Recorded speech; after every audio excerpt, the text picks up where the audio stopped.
To really know what makes a great city work, you have to peel back its skin and expose its secret life force. A system of incredible complexity and technology that millions depend on, but few understand. A fantastic voyage now begins, a journey deep inside the world's mega-cities.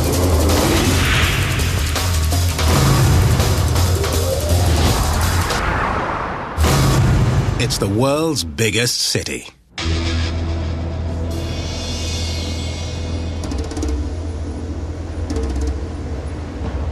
It covers more than 1,400 square kilometers. Its population density is greater than New York City, Tokyo, or London. But for the nearly 18 million people who live here, it's not just another metropolis. Mexico City is ground zero. On one side, one of the world's most earthquake-prone hotspots. On another, one of the world's most active volcanoes. And beneath their feet, the shaky foundation of an ancient lake bed. For Mother Nature, Mexico City is one big target. At any moment, the big one could hit.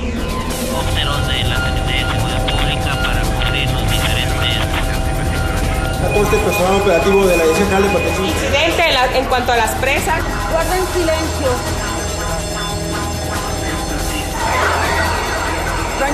From the instant the alarm sounds, they have just 60 seconds to reach safety. Adelante, muchachos, lo más rápido posible en el área asignada. Lo más rápido posible, muchachos, en el área asignada.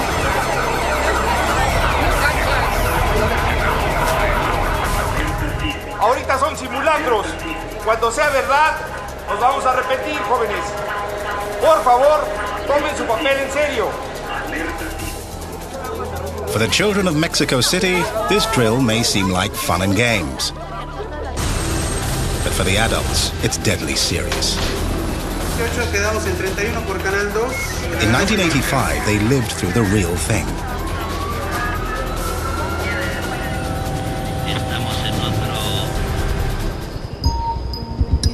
The threat lies off the coast of Acapulco, beneath the placid Pacific. Anywhere along this shoreline, a quake could originate. Here, the Cocos and Rivera tectonic plates are forcing their way beneath the North American plate. The most feared section is the dreaded Guerrero Gap. For nearly a century, the pressure has been building. The Guerrero Gap lies 300 kilometers from Mexico City, but for a people devastated by a quake just 2 decades ago, it's too close for comfort.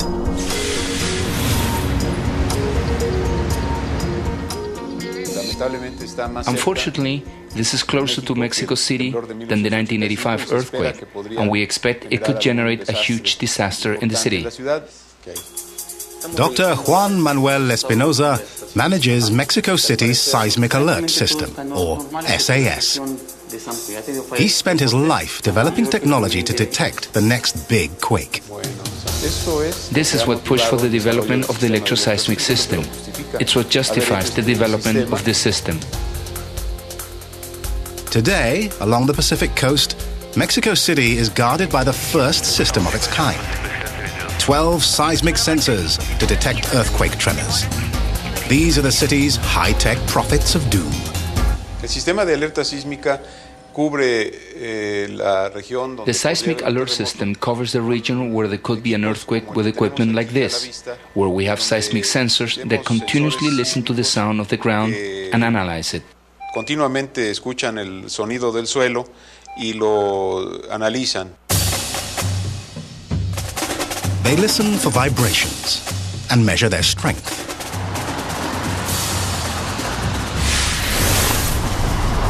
The force of any earthquake is measured on the Richter scale. Most people know it by name. Few understand its diabolical mathematics. Though the scale theoretically has no limit, every quake ever measured has fallen between 0 and 9.5. But a single decimal point can mean a giant increase in destruction. Each additional 0.1 means 100% more force. In Mexico City, a quake above 7.5 can destroy buildings. The 1985 quake that devastated Mexico City, 8.0. Beyond 8.5, ruin.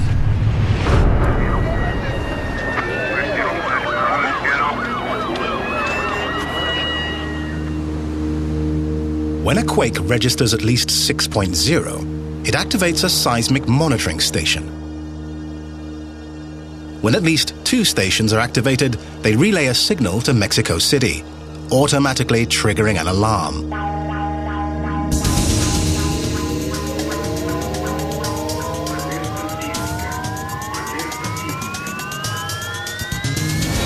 In Mexico City, distance equals time. The city's salvation lies in grade school algebra, and it's already worked. September the 14th, 1995, 8:04 a.m. From the Pacific, a fierce quake thunders ashore. In 13 seconds, it registers on Station 11. 4 seconds later, on Station 12. The quake measures 7.3 on the Richter scale, and it's moving toward Mexico City at 12 times the speed of the world's fastest commercial jet. But the SAS alert beats the quake to the city by 72 seconds. Not one resident is killed. When the alarm sounds, a carefully choreographed movement begins. Buildings empty, subways shut down. To avoid fires, power is cut and gas lines are closed. Rescue workers scramble. But Mexico City's entire civil defense depends on the thin red line of sentinels, the earthquake sensors on the coast. If they fail, a quake will hit with no warning at all.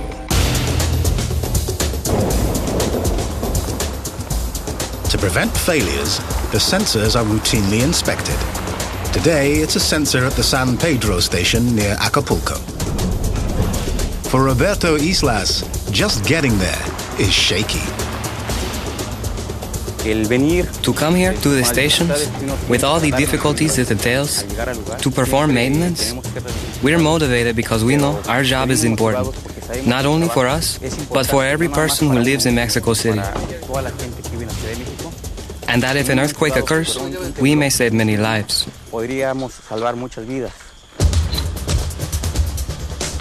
The equipment is so delicate, it needs shielding from the subtropical sun, and Roberto must work fast.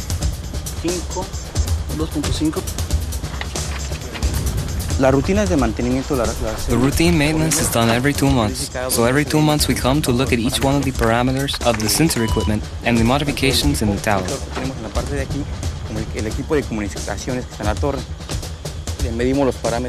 We measure the voltage parameters with the multimeter we have here with us.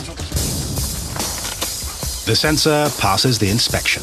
The electronic lookout faithfully mans its post. In the never-ending war with Mother Nature, Mexico City remains on the defensive. Ever alert, never knowing when it will be forced to relive a nightmare. The day the earth shook.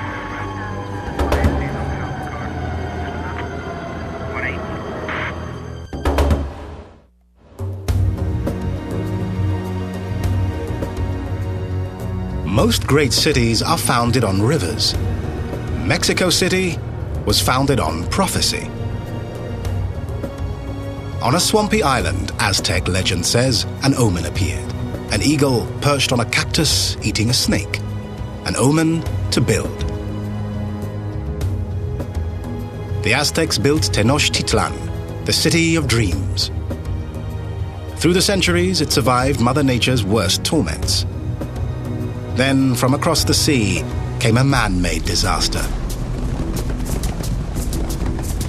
Spanish conquistadors destroyed the city of dreams and built a new city in its place.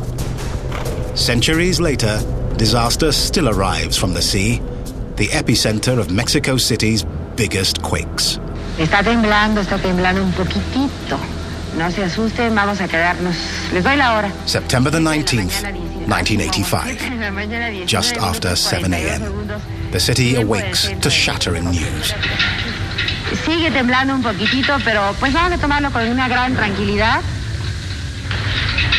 Vamos a esperar un segundo para poder hablar.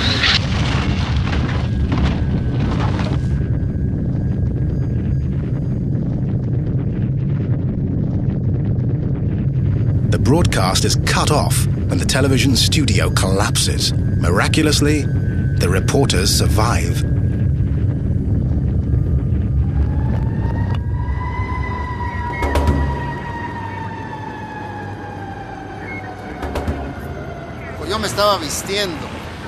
I was getting dressed, but my first worry, because all the TV stations were off the air, was to see what had happened at my workplace. Jacobo Zabludovsky is Mexico's most revered journalist. But on the blackest day in the city's history, he was also an eyewitness. This is Televicentro, Televisa.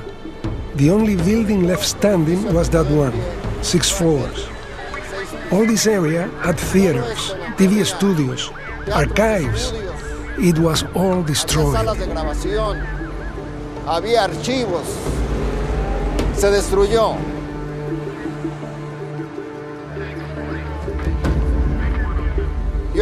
I was director of the news shows at Televisa. I knew who was there at 7:19 in the morning in the building that collapsed. 7 floors fell one on top of another like a sandwich. I knew the people who died there.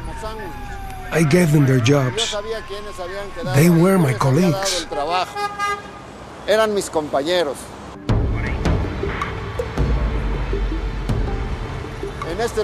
In this place, more than 100 people died. We'll never know the exact number. Amid his grief, the journalist went back to work. Y ahora, señoras y señores, From his car phone, Zabludovsky reported the quake's toll. Donde he pasado a lo largo de mi vida más horas que en mi propia casa y está totalmente destruida. Solo espero que mis compañeros de trabajo, mis amigos, mis hermanos de labor estén todos bien.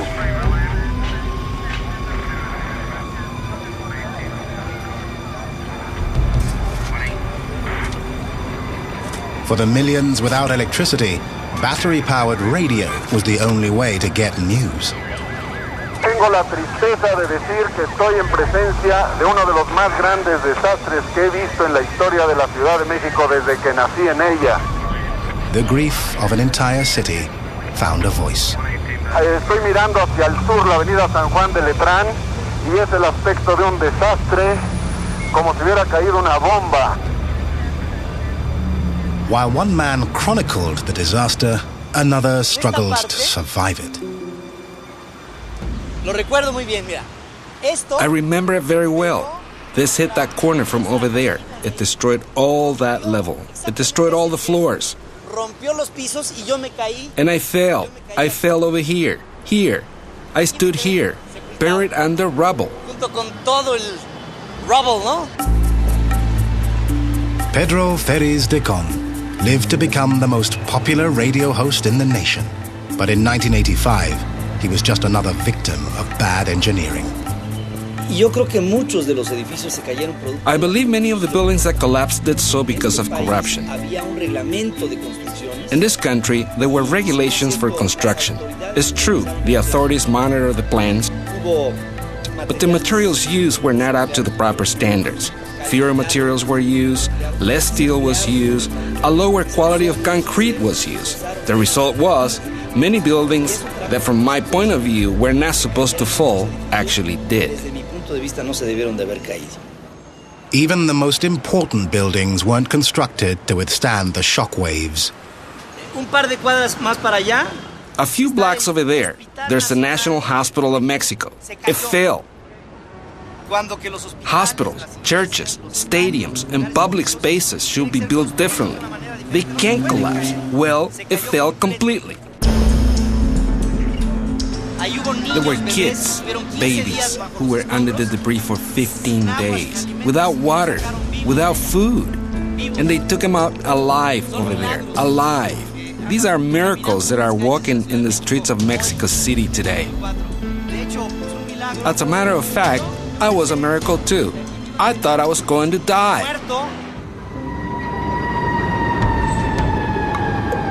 Decon survived a seismic truth. Earthquakes don't kill people. Buildings do. In all, 412 buildings were leveled. Thousands more were damaged beyond repair. No one knows exactly how many people perished inside. Some say 10,000. Estimates go as high as 30,000. What made the damage so great is the very ground the city is built on. One thing is certain, the underground of Mexico City varies substantially. Dr. Sri Krishna Singh is head of the Seismological Institute at the University of Mexico. In this general area, where we are right now on the university campus, there's no danger of quakes, because this is volcanic subsoil. It's very sturdy subsoil.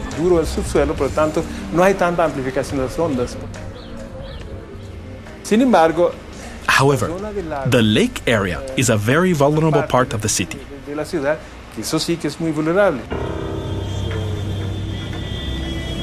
The heart of the city is built on landfill over an ancient lake bed. What was meant as a stable foundation became a seismic amplifier.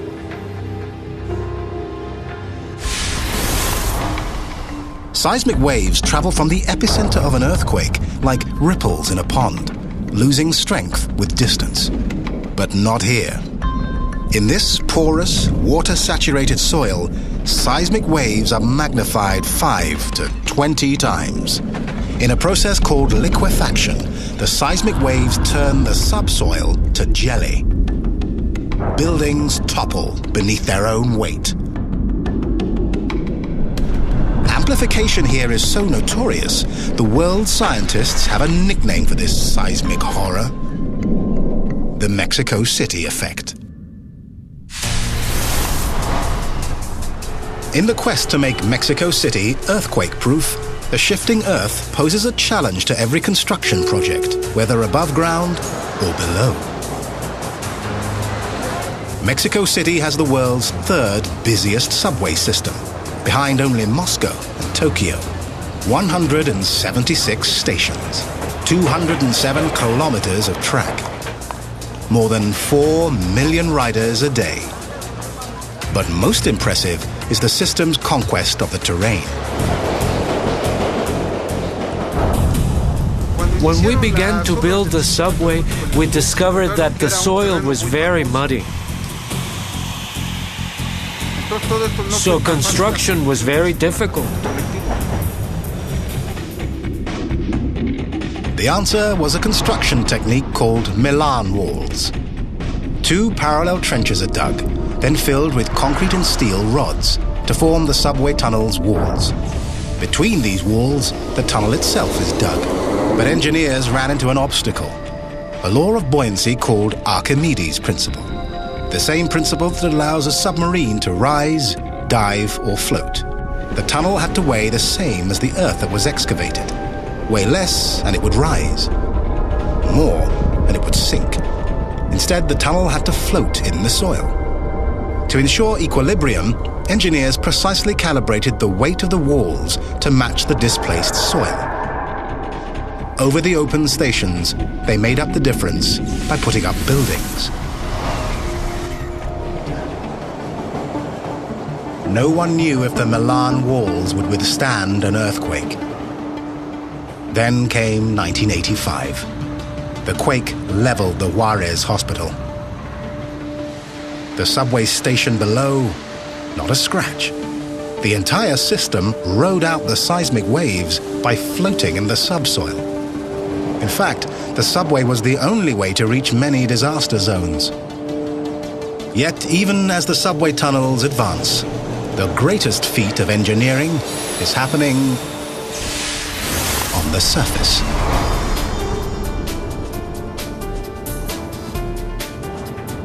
While the city sleeps, work continues on one of the biggest projects in its history, the Segundo Piso, or second floor. 12 kilometers long when complete, it's built directly above the Periférico, the traffic-clogged freeway that rings the city. The Segundo Piso is built not only to withstand a quake like 1985, it's built partly because of it. People fled the city for the suburbs, seeking a safer place to build. And the city started expanding, creating many problems, because as more people travel, you have more traffic problems, more pollution. The 1985 quake shocked the city. Claudia Scheinbaum is the project director. The goal is to provide a road to the western part of the city, and particularly to divide the drivers with long trips, so they can go on the higher level, from the drivers with short trips, so they can go on the lower level. Scheinbaum's challenge? Unclog the congested highways without creating a death trap. The solution? Tame the unstable terrain. The Segundo Piso will be supported by 179 pillars in a ring around the city. On average, each stands 16 meters and weighs 100 tons. Erecting each one is an engineering challenge in itself. First, the subsoil must be analyzed. Every site in Mexico City is different, and each foundation must be sunk deep enough to withstand seismic waves. Then the column is poured, erected, and locked to its subterranean foundation. Then the piece that locks the column with the concrete foundation is fixed with an engineering process called tensing. So you use cables to pull it, a force that keeps them tense for 50, 60, 70, many years. 50, 60, 70, muchos años.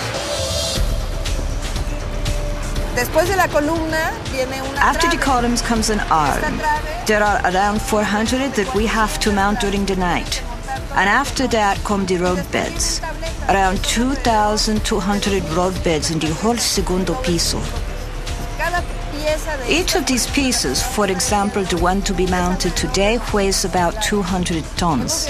We even mounted pieces we call whales that weigh around 320 to 340 tons. The columns support the arms, and the arms further support the roadbeds. For any engineer, a project like this is a mountain of hurdles, but Scheinbaum must leap a hurdle few others face. Her work has to withstand an earthquake. The Segundo Piso can take an earthquake much stronger than the 1985 one, almost 1.5 times stronger. That's how it's been calculated, but it can probably take even more than that.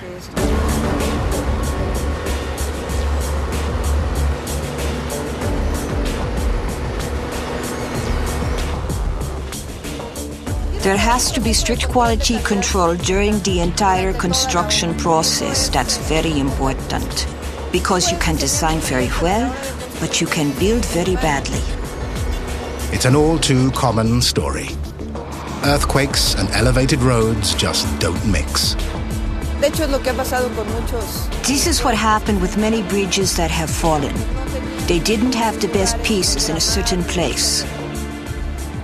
In 1989, an earthquake hit San Francisco during rush hour and collapsed sections of the Bay Bridge and Nimitz Freeway. In all, 63 people perished. Mexico City has learned from others' mistakes. Instead of resisting the quake, it will move with it.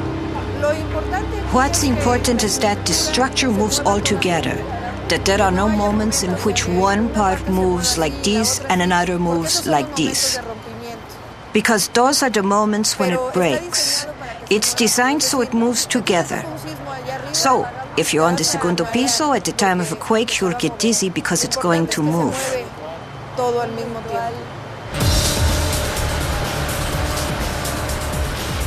The scope of the entire project is dizzying. On the segundo piso, progress is measured one giant piece at a time.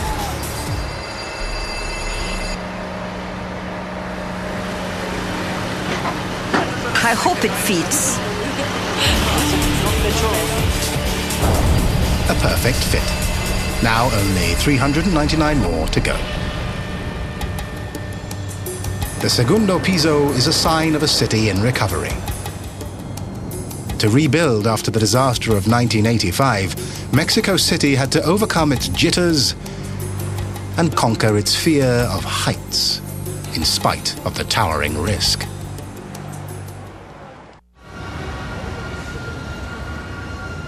If Defiance were a building, it might look like this.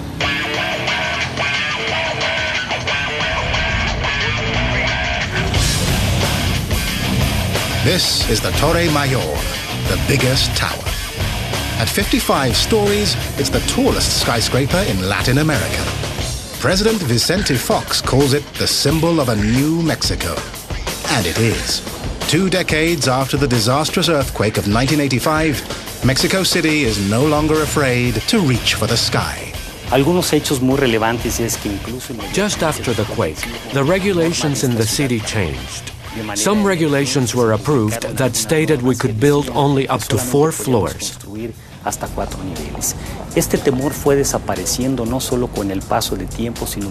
This fear disappeared not only with time, but also with the idea that in a city like this one, we have the best specialists, excellent designers who are able to transform all this fear into a new challenge, to move on from the ruins of a quake like 1985 to build a new Mexico, to build new buildings, and to reach for the sky like any other metropolis in the world.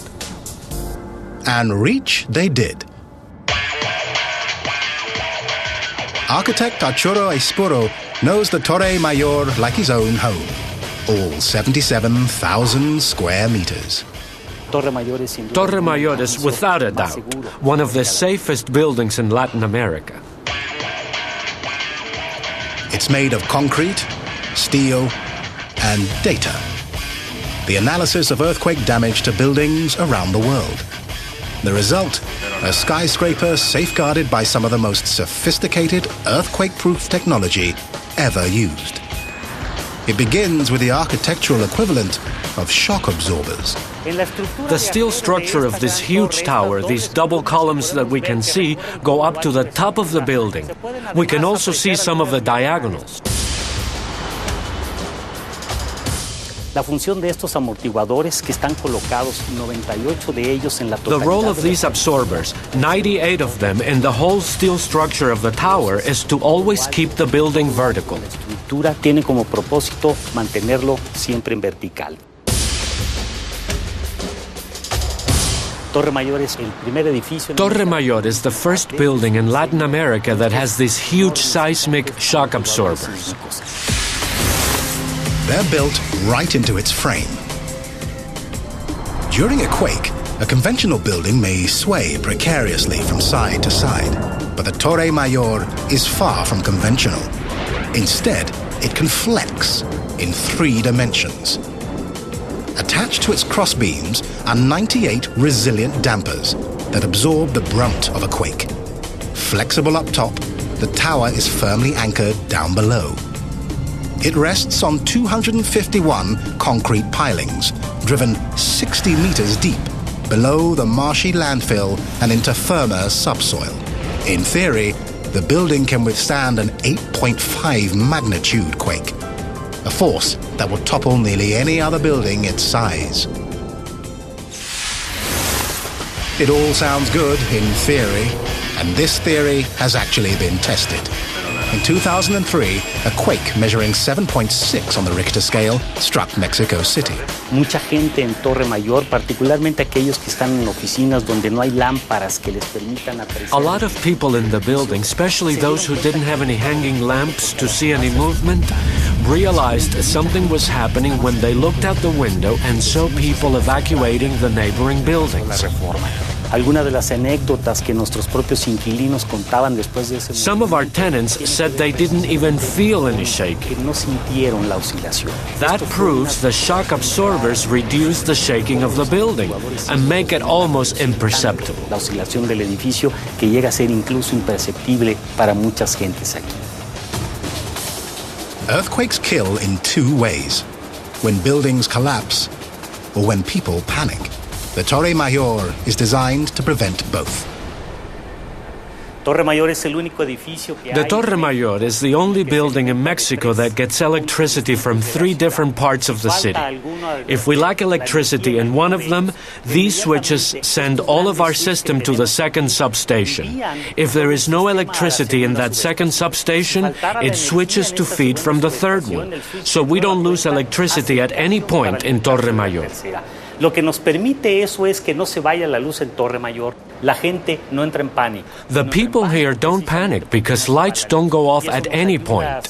This helps us evacuate the tenants in a safe and orderly fashion. When a quake hits, chances are scores of people will be riding the elevators. But in the Torre Mayor, nothing is left to chance. These elevators move at 1/3 of a kilometer per minute. To really appreciate their speed, you need the right perspective. Lo más importante de los elevadores es la velocidad. The most important characteristic of these elevators is their speed. The 20-passenger elevators of Torre Mayor move at 6 meters per second, exactly what we're seeing now that we're on top of the cabin. And this is the speed with which our employees get to their offices.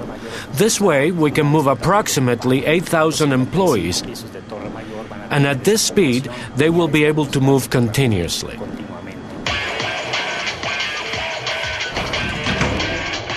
Besides speed, these elevators also have computer-controlled brakes to prevent people being stuck between floors during an earthquake. That's why the elevator system contains in its base, in the elevator pit, a seismic sensor that detects any earth movement and then automatically stops the elevator at the closest floor so the passengers can get off. Que los pasajeros puedan bajar. But imagine the worst. Exits blocked below and people trapped up high. No problem. The Torre Mayor has a built-in escape hatch.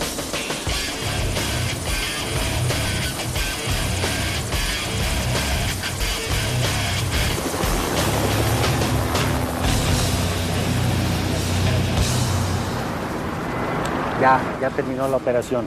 Hay que avisarle a todos los muchachos para que terminen en la maniobra de seguridad. In Mexico City, a skyscraper built to save lives is a revolution in design, made possible only by a revolution in culture and construction standards. Existen muchos mitos rotos por Torre Mayor. The Torre Mayor broke many stereotypes. For instance, during the construction phase of a skyscraper, there was a tradition that somebody had to lose his life. There was a table that said, as a rule, 1 life was lost for every 10 floors.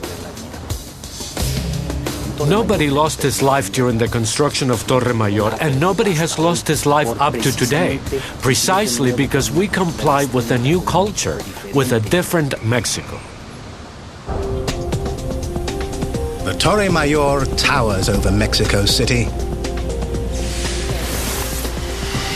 a landmark of stability.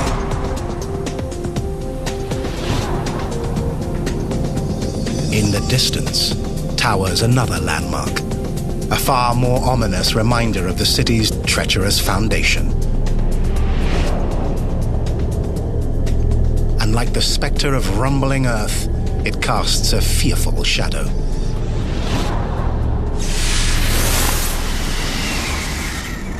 Mexicans call it El Popo, shorthand for its Aztec name, Popocatépetl, the smoking mountain. It's still smoking. The same forces that trigger the region's earthquakes, the clash of tectonic plates, form and fuel El Popo. It's one of the most active volcanoes in the world. Downtown Mexico City lies nearly 60 kilometers from El Popo. But even in the heart of the city, A walk in the park takes you into harm's way. This is part of an eruption, and it's a lava flow. People don't consider these volcanoes a threat to the city, and that it could put them in danger. But really, it's quite the opposite. Dr. Carlos Valdez Gonzalez is an expert on earthquakes and volcanology at the Seismological Institute.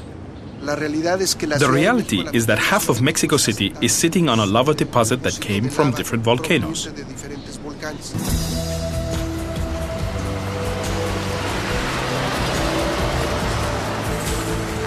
Yet the same forces that can destroy the city gave it life. La riqueza de este suelo, el bosque, las zonas cultivables y la razón de un asentamiento de nuestros antepasados en este lugar. The richness of this soil has to do with the presence of volcanoes. The forests, the agricultural land, and also the reason why our ancestors settled here, all has to do with the presence of the volcanoes. If they weren't here, the soil wouldn't be as rich, nor the climate as pleasant, and Mexicans probably wouldn't have lived here. But they do live here, so they must be on guard. Just as the city deploys the tools of seismic science to detect earthquakes, it uses cutting-edge technology to monitor El Popo. Hay una serie de sensores sísmicos alrededor del volcán. There are a series of seismic sensors surrounding the volcano, with the goal of measuring any vibration that may happen and show its origin.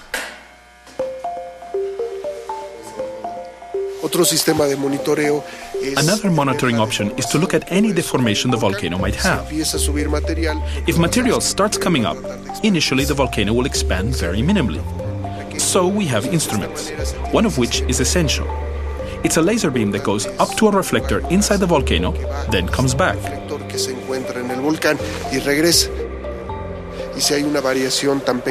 If there is a very slight variation, such as a fraction of a millimeter in the growth of the volcano, those instruments can detect it.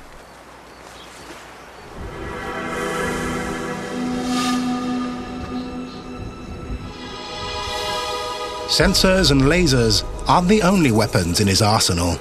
Se toman muestras de ceniza, material que ha emitido el volcán, se analizan, se ve el contenido. We analyze ashes or material that the volcano emits. These indicate future activity. Hay una serie de cámaras que vigilan al volcán las 24 horas. Hay la posibilidad de que en la noche la cámara es sensible a la luz y podemos. We have a series of cameras that control the volcano 24 hours. These are cameras sensitive to light that work during the night, so we can detect if it's emitting ashes or vapors. And all these monitoring systems together transmit to Mexico City. We can know about the state of this volcano in real time, 24 hours a day, 365 days a year. Since 1995, El Popo has been smoking, conjuring images of molten doom. But it needn't spew lava to wreak havoc. It doesn't have to be an eruption. Just an explosion of ash could threaten a city as large as Mexico City. When ash meets water, it hardens like concrete. It could grind the city to a halt. We could have some serious problems if the ash deposits on the soil, and if we get that amount of ash in a rainy season.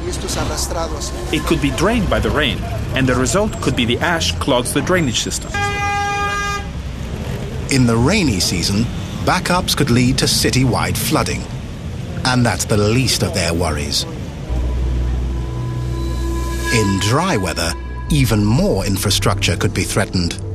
Since these are solid particles, ash won't allow radio waves to emit, which will prevent the air transmissions from working. So we would have problems with communication, problems of data transmission, and also, in general, all the machines that have electronic components will be affected by an ash layer, because it will penetrate them and deposit in them. We could also have problems transmitting electricity, and we could face blackouts.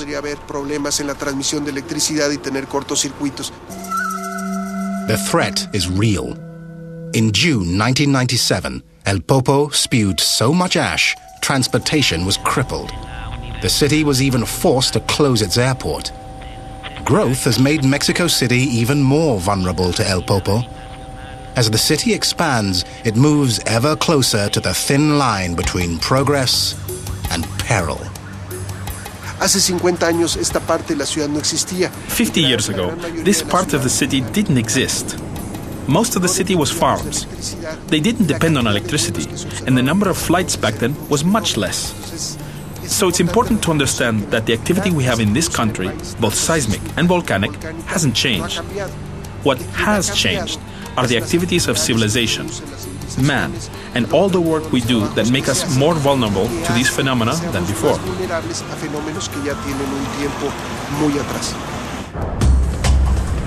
This megacity has chosen to live in a dilemma. Volcanoes on one side, earthquakes on another. Its only defense is early detection. From El Popo to the Guerrero Gap, the city's lookouts keep watch. The moment danger strikes, its guardian angels will leap into action. The alarms will sound. But those in the greatest peril may not hear the warning.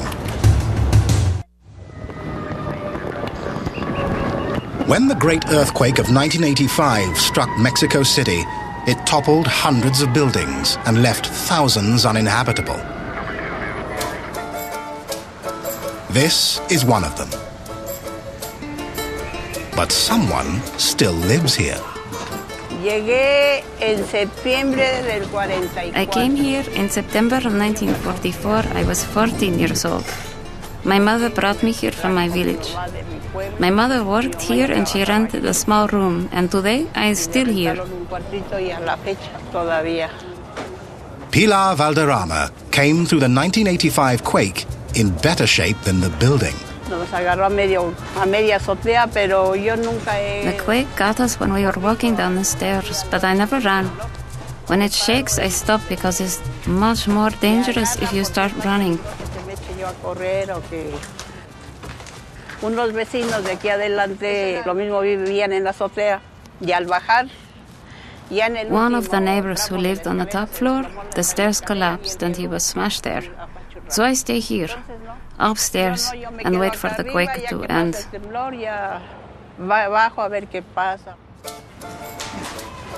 The building was condemned, and still Pilar stayed.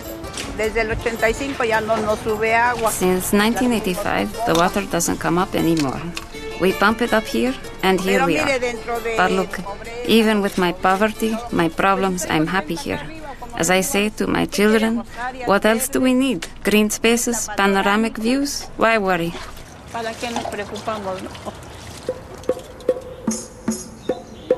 These ruins embody the two gaps in Mexico City's line of defense against earthquakes. Many old buildings are still vulnerable to a big quake, and many residents still get earthquake warnings not by SAS, but by radio. If the radio's not on, they won't get a warning, just the shakes.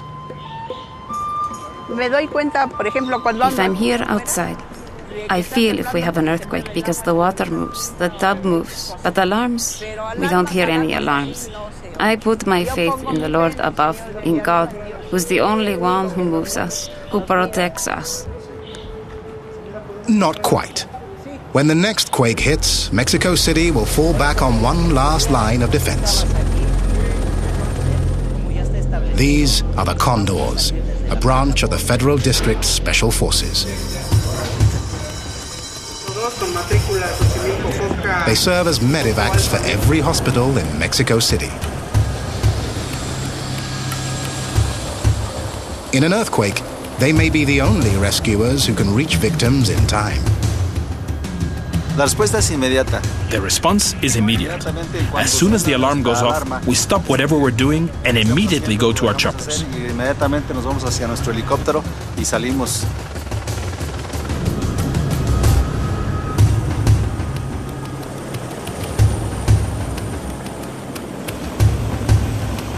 Era un paciente masculino de 60 años, el cual A 60-year-old man suffered a stroke. Basically, he needed to be treated within 10 minutes. Prácticamente tenía que ser atendido no más de 10 minutos la persona lesionada. Edgar Moquecho has served with the Condors for 6 years. For him, every flight is a dress rehearsal for the day a quake hits.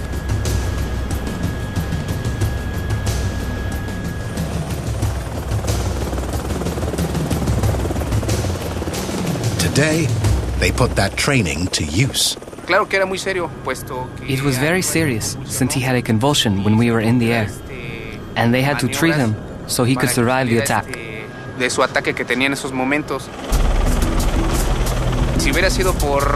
A land ambulance would have taken 40 minutes. And the good thing about this is that we were able to save one more life. The patient got there alive and is in good hands.